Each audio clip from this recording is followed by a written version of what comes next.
Here at Kindea Labs, we are all big fans of The Economist. And so to test out some new ideas, we thought we would animate this week's cover story. Chasing the Dream. 50 years after Martin Luther King's speech, fixing America's racial ills requires a new approach. His name adorns schools, streets, bridges, and colossal biographies.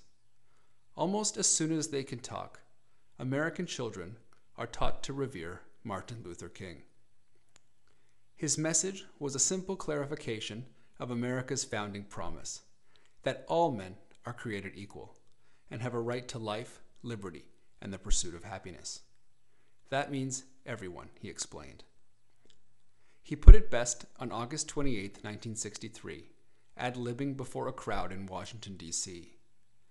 I have a dream that my 4 little children will one day live in a nation where they will not be judged by the color of their skin, but by the content of their character. In the 50 years since then, America has changed beyond recognition. Under Jim Crow, blacks in the South risked lynching if they tried to vote.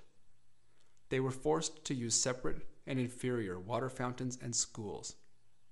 They were locked in lowly occupations. Now, African Americans are more likely to vote than any other racial group, at least if Barack Obama is on the ballot.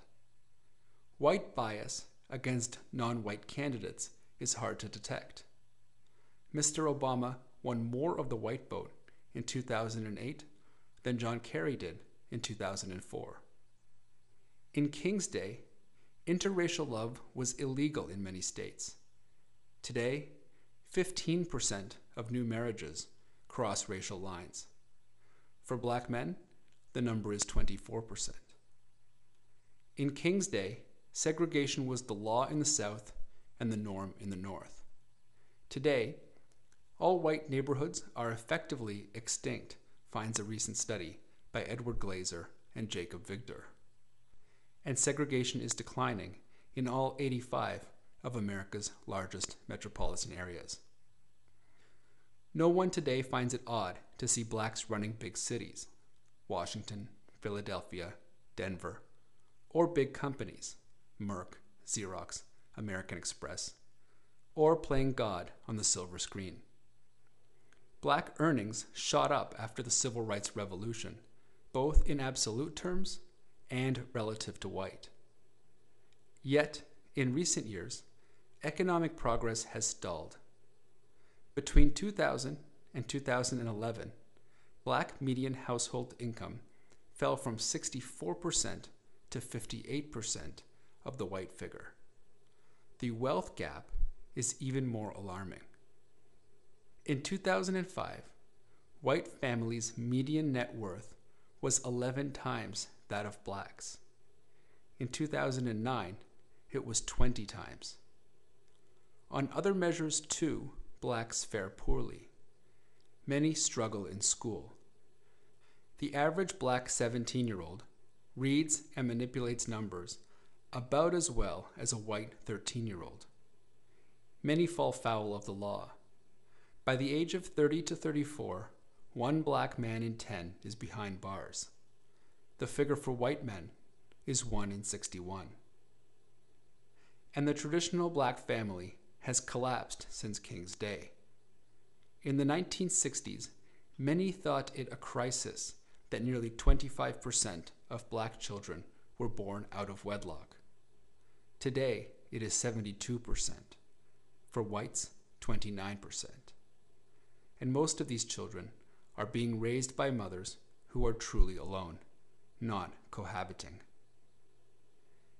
Explanations of these figures tend to fall into 2 camps. Some stress the lingering effects of racism. Black schools are underfunded.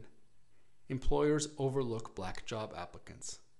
The criminal justice system is biased against blacks. If this diagnosis is correct, the best prescription may be more funding for inner-city schools, sterner enforcement of anti-discrimination laws, and better training for cops and judges. It seems unlikely, however, that racism has grown worse in the past decade. To express a racist opinion in America today is a career-ending mistake. Firms caught discriminating are punished both by the courts and by consumers. Those failing black schools are not a racist conspiracy. Many answer to a black mayor, just as federal prosecutors answer to a black attorney general. Polls suggest that racism is dwindling. The young are far less bigoted than the old. And the obstacles that racism creates are not insuperable. The median earnings for black and white women with college degrees, for example, are about the same. Conservatives, black and white, tend to argue that although racism still exists, it is largely up to blacks to solve their own problems. Americans who finish high school, work full-time, and wait until they are 21 and married before having children have only a 2% chance of being poor. Depressingly few blacks meet all three fairly basic conditions. Yet although individuals are ultimately responsible for their own fate, the legacy of discrimination is hard to shake off. Poverty begets poverty, even more now than in the past. As technology advances, those who struggle at school are falling further behind in the workplace. And the economic crisis hits single-parent families hard, since they lack the safety net that a second adult provides. There are ways in which the government can help blacks, not by tackling racism head-on, but by addressing flaws in the American system that hurt blacks more than whites. The scandal of the justice system is not that it is biased, but that it is brutal. Locking up nonviolent drug offenders for decades tears families apart. Far better to give minor criminals of all races drug treatment, ankle tags, and help finding jobs. Likewise, experience shows that inner-city schools cannot be fixed by throwing money at them. Many are run for the benefit of unsackable teachers rather than pupils. And as Mr. Obama has observed, many black students sneer that a classmate who reads is acting white. This self-destructive cultural norm is almost non-existent in private schools, which is one reason why black parents are so keen on vouchers and charter schools. When reformers call school choice the new civil rights struggle, they have a point. There is not a great deal that politicians can do about the collapse of the black family, but school and prison reforms should help. Role models help too. Mr. Obama inspires young black men partly because he has a wife and daughters he patently treasures and respects. America's shameful past is fading. Skin color is nothing like the barrier it once was, but the pursuit of happiness to which King referred is never easy and never ends.